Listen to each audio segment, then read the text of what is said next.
আগুন ছড়িয়ে পড়তে থাকে 7 নম্বর ভবনের আশেপাশেও। ফায়ার সার্ভিসের 18টি ইউনিটের সঙ্গে আগুন নিয়ন্ত্রণে কাজ শুরু করে সেনাবাহিনী, পুলিশ, বিজিবি ও আর্মড পুলিশ ব্যাটালিয়নের সদস্যরা। যে ভবনে আগুন লেগেছে সেখানে চলে 7টি মন্ত্রণালয়ের কার্যক্রম।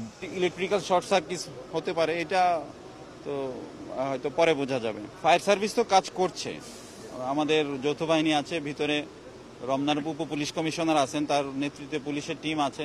আসলে এখনই সবকিছু তো বলা সম্ভব না, আগুনের পরে নিশ্চয়ই যখন ইনভেন্টরি হবে, তারপর দেখা হবে কি কি ক্ষতি হয়েছে, ওই সময় এই জিনিসগুলো বোঝা যাবে। এদিকে সচিবালয়ে আগুন নেভাতে গিয়ে কাভার্ড ভ্যান চাপায় আহত হন ফায়ার সার্ভিসের এক কর্মী। সচিবালয়ের দক্ষিণ দিকের 1 নম্বর ফটকের সামনের রাস্তায় কাভার্ড ভ্যানটি তাকে চাপা দেয়। তার অবস্থা আশঙ্কাজনক। পিছন দিক থেকে এমন ভাবে